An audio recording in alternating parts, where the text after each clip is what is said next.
Ассалаумағалейкум, менің шеберлерім. Қазіргі кезде хит болып жатқан тақияның өлшемдерімен бөлісетін боламын. Менің каналыма жазылып, лайк басып және комментарий жаза кетіңіз.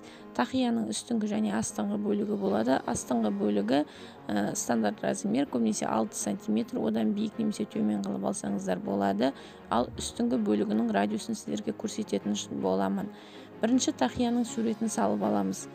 Үстіңгі бөлігін және астыңғы бөлігін сызба қылып осылай салып аламыз.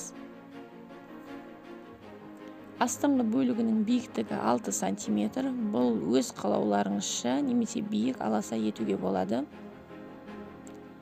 Мына біздің астыңғы бөлігі осылай жолақша болып тұрады. Примерно 6 см деп қойдық. Бұл жолақшаның ұзындығын қалай шығарамыз, қазір мен сіздерге көрсететін боламын. Бірінші осылай адамның суретін салып көрсетейін сіздерге.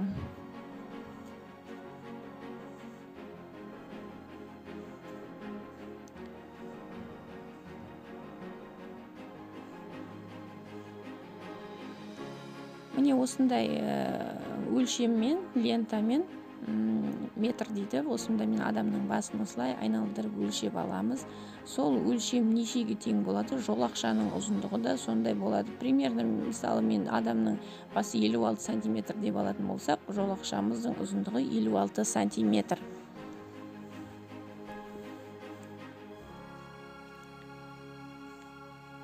Енді төбесінің радиусын қалай шығаруды сіздерге көрсететін боламын. Бұл өте оңай.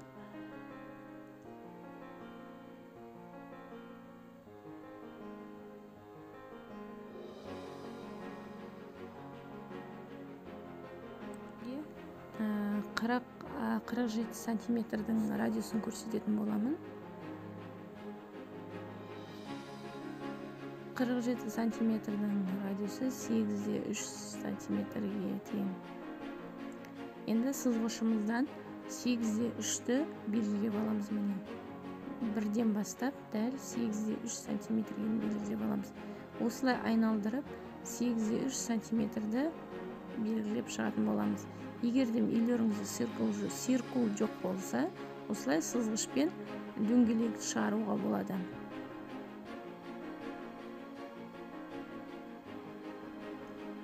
Барлық жағынан 8-3 сантиметр еті осылай белгілейміз.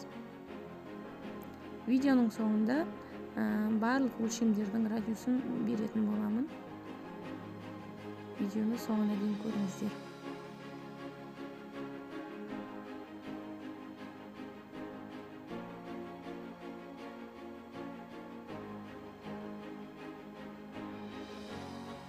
Енді нүктелерімізді бір-біріне қосып шығамыз осылай. Нүктелерді жақын-жақын алсаңыздар болады. Мен просто асығыс болғаннан кейін арасы алшақ болып тұр.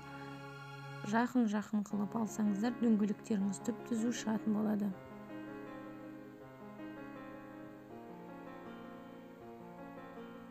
Осылай дөңгелегімізді міне сызып алдық. Енді төбесіндегі мынандай бұрышын шығаруды көрсететін боламын. Бірінші осылай бір сызық етіп сызып аламыз.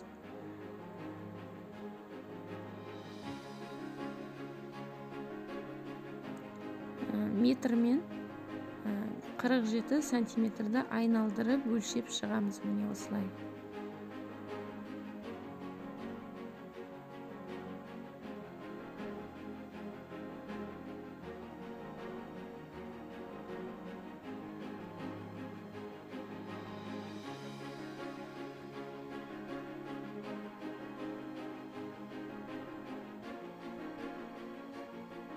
Міне 47 сантиметріміз қай жерге келді, сол жерді белгілеп, енді төбедегі нүктемен қосамыз. Сол кезде осындай ойық шығады. Осы жерін кесіп алып тастаймыз.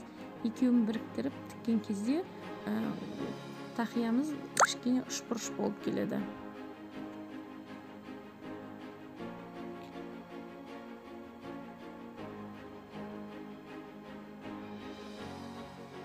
Енді сіздерге барлық өлшемдердің радиусын жазатын боламын.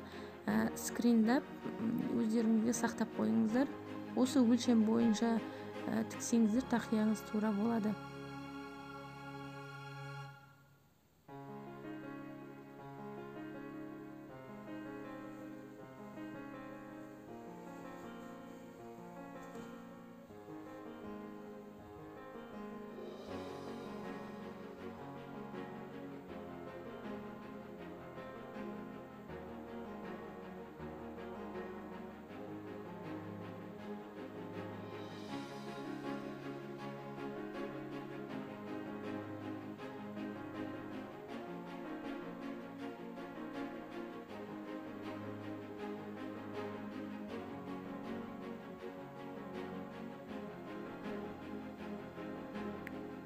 47, 48, 49, 50 дегендер ол бастың айналымы. 47, 48 көбінесе балаларға, ал 56-дан жоғары, 55, 56-дан жоғары өлшемдер ол үлкен адамдарға арналған өлшем.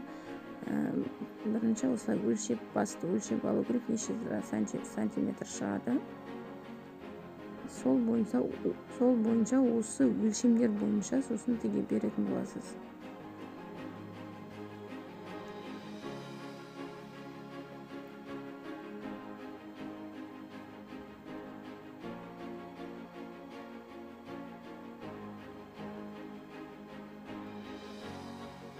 Сегізде 3 сантиметрден бастап 2-1 сантиметр қоса береміз осылай. 9-да 2, 9-да 4, 9-да 6 деп.